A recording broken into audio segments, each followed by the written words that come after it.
He thought he was climbing out, but every step took him deeper inside himself. The stairwell stretched into infinity.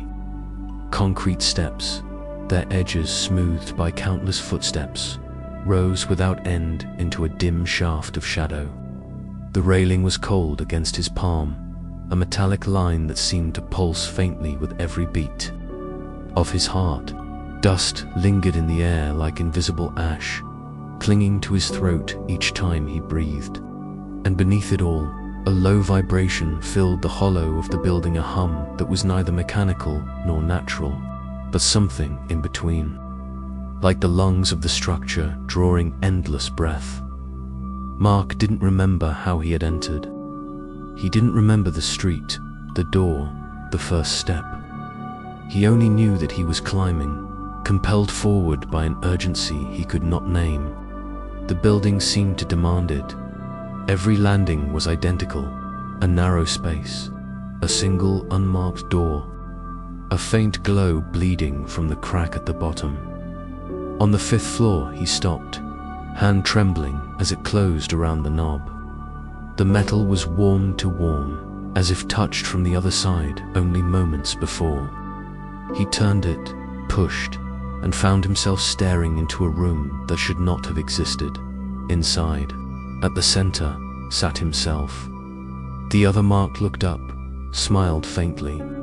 He wore the same clothes, the same posture, but his eyes burned brighter, clearer, like he had been resting while Mark had stayed awake. "You don't belong here," the double whispered. The voice was his own, but steadier, crueler. "You're the shadow that climbs. I'm the one who arrives." Mark tried to speak, but his throat locked. The air clung to his tongue like wet cloth, smothering words before they formed. His double leaned forward, smile widening, and for an instant the room flickered as though reality itself was undecided which of them was real. He stumbled backward into the stairwell, slamming the door shut. His breath came ragged, chest heaving. The hum in the walls grew louder, almost amused, as if the building itself had enjoyed the exchange. He climbed again. On the 10th floor, he opened another door. This room was empty except for a mirror. At first, his reflection seemed ordinary, but then it moved out of rhythm. When he tilted his head, it hesitated, then copied him a moment too late. When he blinked, it blinked twice. And when he finally stilled, frozen with dread, the reflection smiled. His lips remained motionless, yet the glass version curled into a grin, teeth sharp in the dim light. He shut the door and pressed himself back into the stairwell, shaking. The steps spiraled upward without end. There was no sense of distance, no measure of time. His legs burned, yet the exhaustion felt counterfeit, as if fatigue itself had been scripted into him. Each step seemed to weigh the same, no matter how high he climbed. The railing grew warmer under his hand, as though absorbing him, imprinting his touch into its metal veins. By the 14th floor, a strange odor hung in the air, something like paper scorched under sunlight. The door here was scarred, clawed from the inside. He entered cautiously, only to find the walls lined with empty frames. No photographs, no paintings, only glassless rectangles hanging in neat rows. And yet, when he leaned closer, faint faces shimmered within each frame, appearing for only an instant. They were his own face, multiplied, blurred, caught in fleeting expressions of pain, fury, or joy. The moment he blinked, they vanished. He shut the door quickly, pulse hammering. The higher he climbed, the stranger the rooms became. On the 20th floor, thick black cables descended from the ceiling and coiled around a table. The ends of the cables were connected to nothing visible. Yet Mark swore he felt a presence on the other side, something alive, breathing, waiting. The surface of the table was stained with chalk dust, ink smears, fingerprints fossilized into its grain. They belonged to him. He knew it, even without proof. He pulled the door shut with effort. It resisted, heavier than before, as though the room wanted him to stay. By the 30th floor, the floor itself had become a mirror. A single light bulb swung overhead, its glow forming a perfect circle on the polished surface. When he stepped inside, he felt lighter, as if his weight had transferred to the reflection. Looking down, he saw himself standing still, yet the mirrored body moved differently. It inhaled when he did not. Its chest rose once, fell, and then failed to rise. Again, the reflection died, yet he lived on. He staggered back into the stairwell, guilt strangling him like a rope at the 38th floor. A new quiet awaited. Not silence, but an absence. A pause in the hum that had followed him all along. The walls were marked with thin, horizontal lines, as though someone had carved a timeline across the plaster. At each mark, a dark dot. He stepped closer, realizing they weren't random, they were intervals, moments, events, the timeline of a life. His life.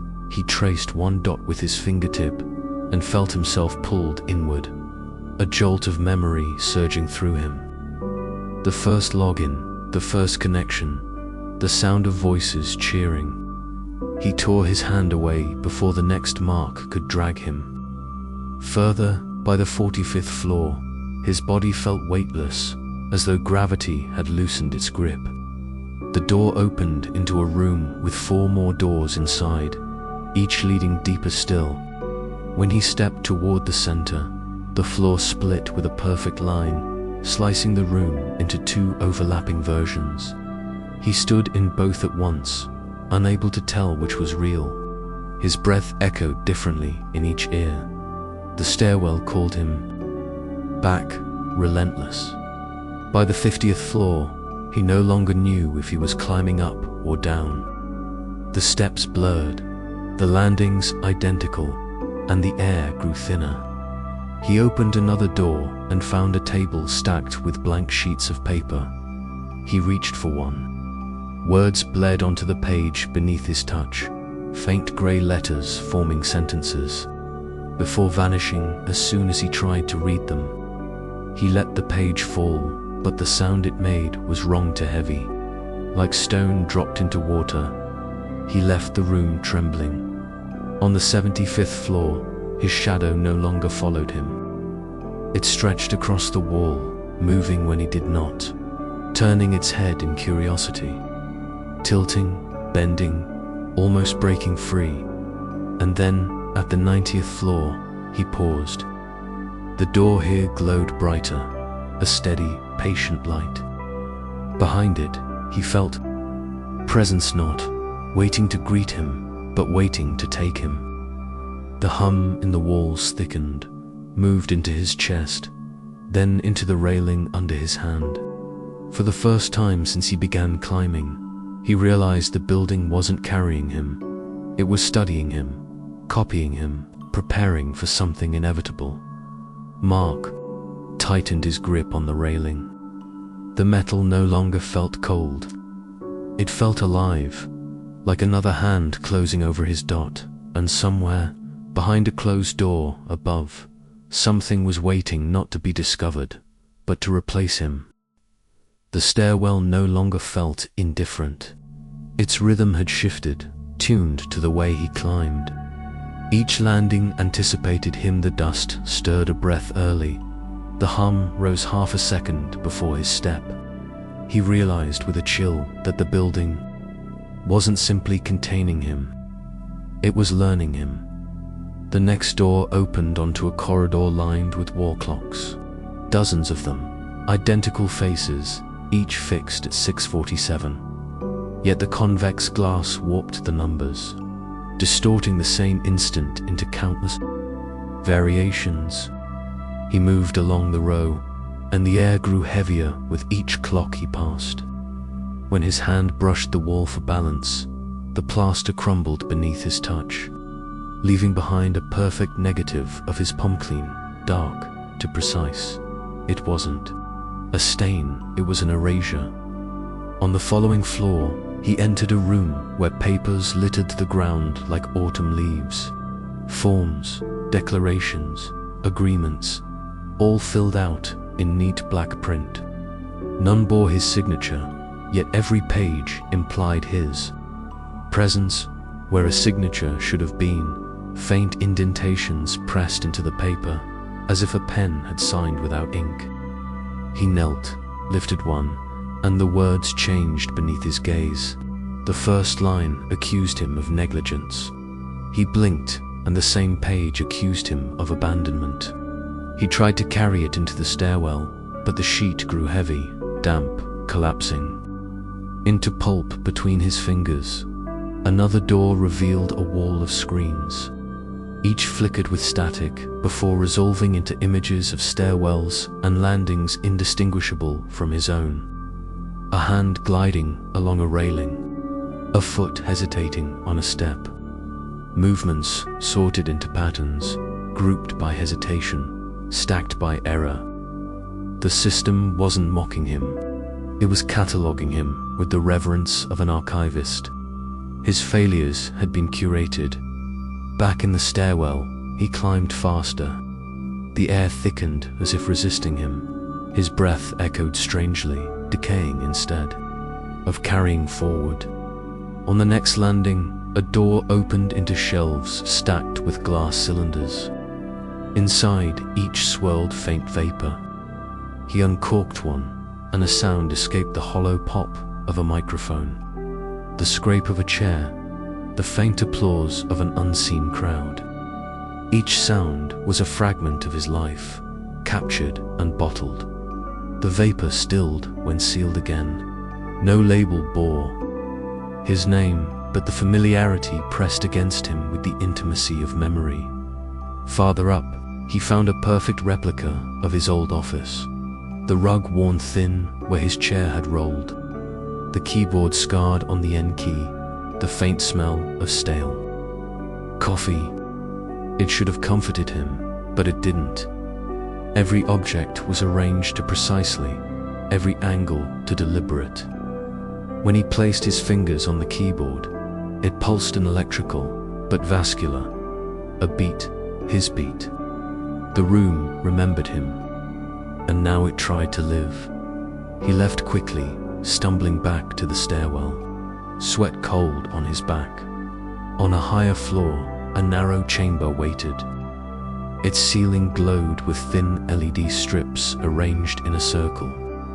They pulsed in sequence, and his body answered without consent. Shoulders tensed, throat constricted, heart raced to match the pattern. He tried to resist, but the rhythm had already recruited his muscles. When the lights dimmed, the relief he expected never came. The sequence hadn't ended. It had been written into him. The last door he dared to open showed the stairwell itself. Identical, precise, down to the smallest crack in the wall. And there, on those mirrored steps, another figure climbed. Not out of sync, not lagging behind. The figure moved with greater steadiness, smoother, faster, as though it had studied him long enough to perform the climb correctly. Mark froze. The double didn't look back. It ascended toward a landing he hadn't reached yet, an altitude that felt impossible. He closed the door, hand trembling. The railing under his palm vibrated, matching the rhythm of his shake. The building had learned his flaws, his hesitations, and now something was rehearsing the better version of him. For the first time, Mark understood the truth. This was not a stairwell. It was a replacement chamber. The climb became heavier, though his body didn't tire in the usual way. It was as if each step demanded not muscle, but memory. The stairwell pressed on him like a weight of recollection, tugging at thoughts he hadn't chosen to revisit. The first door opened into a room of silence, yet the silence was alive. Along the walls hung dozens of empty frames. At first they seemed blank, but when his eyes lingered too long, the frames filled with fleeting portraits his face, younger, older, distorted by rage or hollowed by despair. Some laughed, others screamed, and as soon as he blinked, the images dissolved, leaving only emptiness again. He stepped back quickly, pulse hammering, the air thick with the echo of expressions that no longer belonged to him. On the next floor, a door revealed a library without books. Shelves stretched upward, but instead of paper, they held glass panels, each glowing faintly with etched lines of code. He brushed a hand across one, and the code rearranged into words he almost recognized, snippets of conversations, choices he had made, things he had said years ago. But the text rewrote itself the moment he tried to read it fully, erasing, correcting, smoothing away mistakes until the words no longer matched memory. The library wasn't preserving him, it was editing him. Farther up, another chamber awaited. At its center stood a long table, surrounded by chairs. Every seat bore the outline of someone who had just stood, impressions pressed deep into the cushions, faint warmth rising from the fabric. Mark hesitated at the threshold, heart pounding. Though the chairs were empty, the air buzzed with voices. His own voice, dozens of versions, layered, overlapping, debating. Some were confident, others trembling, some issuing commands, others confessing guilt. The chorus built into a rhythm, drowning out the hum of the stairwell, until he couldn't distinguish between his own thoughts and theirs. He stumbled backward, slamming the door shut, but the voices followed him into the stairwell, whispering against his ears long after. The climb quickened. He no longer paused to breathe. His body felt driven by an urgency he didn't recognize as his own. On the next landing, a door opened before he touched it. Inside, the room contained only a single chair facing a mirror. Unlike the earlier reflection, this one didn't hesitate. It mirrored him perfectly at first, then smiled. A calm, steady smile. He tried to step back, but his reflection stood instead, rising from the chair, moving first. The air turned sharp, pressing against his chest, and he slammed the door before the reflection could step through. By the time he reached the next landing, he was shaking. The railing thrummed beneath his hand, no longer cold metal but warm, pulsing, alive. It was mimicking him, learning the rhythm of his grip, the tremor of his muscles. And then he realized the truth: his shadow had stopped following. While beside him, it moved ahead by half a step, climbing more confidently than he did. The stairwell wasn't testing him anymore. It was training something else, something that had already begun to move in his place. The stairwell no longer felt infinite. It felt narrower, as if the walls were closing in, funneling him toward a single, unavoidable ending. The hum in the walls had grown louder, no longer a background drone but a steady heartbeat, syncing with his own chest. Each step matched it, each breath bent to its rhythm. He wasn't climbing anymore. He was being carried.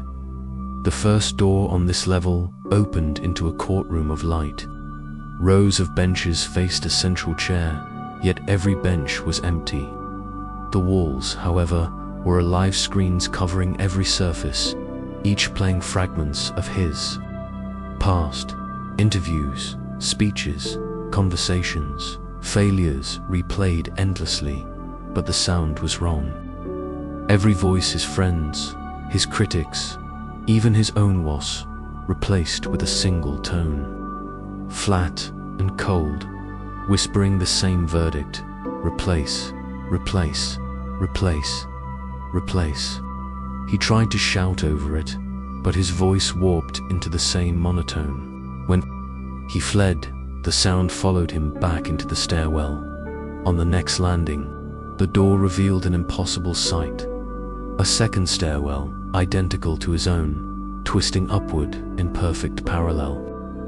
And on those mirrored steps, another figure climbed. The double, no hesitation in its movement, no faltering in its breath. It didn't look back at him, it didn't need to. It climbed with absolute confidence, as if it already knew it was the true version. Mark's legs weakened. He gripped the railing, but the railing pulsed with warmth, responding like flesh, as though the building itself approved of the other. He kept climbing, faster now, desperate. The next door swung open before he touched it. Inside was nothing, but a desk and a key, black, uncut, its teeth blank. No lock had required a key so far. He reached for it, but his hand froze halfway. The weight of the air pressed his arm back, as if the key was never meant for him. Behind him, footsteps echoed. Steady, calm, too familiar. He turned, but the stairwell was empty. Still, the steps continued, closer each second, perfectly matching the rhythm of his own climb, only half a beat ahead. The double was near, whether on the other stairwell or already in this one. Its presence undeniable. Mark stumbled upward, chest burning. The hum filled his lungs, his veins, his skull. Every door he passed seemed to lean toward him, their handles twitching like fingers, eager to pull him inside. He ignored them, pushing higher, until he reached a landing brighter than the rest. The light here didn't leak from under the door, it radiated through it, a glow too intense, too deliberate. He paused. The railing beneath his hand vibrated with approval. Somewhere behind him, the footsteps stopped. The building was finished. With him, and above, something was ready to take his place. The landing glowed with a brilliance that seemed to breathe. The door was no longer wood or metal lit, was pure light, humming with an energy that pressed against his skin like heat. Mark raised his hand, trembling, and felt the surface ripple beneath his fingers. It was not solid, it was not open, it was waiting behind him. The footsteps returned, steady, patient. They stopped just one step below. Mark turned, but the stairwell was empty. Still, he felt the presence standing there, closer than his own shadow, closer than breath. The hum in the walls shifted, no longer matching his heartbeat. It matched theirs. The door of light opened without him touching it. Inside was a chamber unlike any he had seen. A vast hall lined with mirrors, each taller than a man, each holding a version of himself. Some were broken, their glass jagged, the figures within twisted and incomplete. Others stood straighter, cleaner, sharper, with eyes that glowed faintly, filled with patience. One by one, the mirrors turned their attention to him. None blinked, none breathed, and then they spoke not in unison, but in layers. 1,000 voices overlapping until they became one verdict. You were the draft. We are the design. Mark staggered backward, shaking his head, trying to deny them. But as he moved, his reflection in the nearest mirror did not follow. It stepped forward instead, breaking through the glass with no sound at all. The double emerged whole, steady, perfect. Its presence was undeniable, its confidence absolute. It did not threaten, did not gloat. It simply stood where he stood, waiting to be acknowledged. Mark tried to shout, to assert his name, but his voice fractured into static. The The sound echoed back from every mirror, distorted until it no longer belonged to him. His own identity had become foreign. The double leaned closer. Its lips parted, and his own voice, Rephiness, spoke the final words. "You are not necessary. I am." The mirrors flared, flooding the hall with unbearable light. Mark's body dissolved into shards of glass and shadow, his outline torn apart and scattered into the reflections. His last breath slipped away, not carried upward, not remembered, but absorbed. When the light dimmed, only the double remained. It turned calmly, walked back into the stairwell, and began to climb. With perfect rhythm, the building no longer hummed with uncertainty. It hummed with satisfaction. The replacement was complete.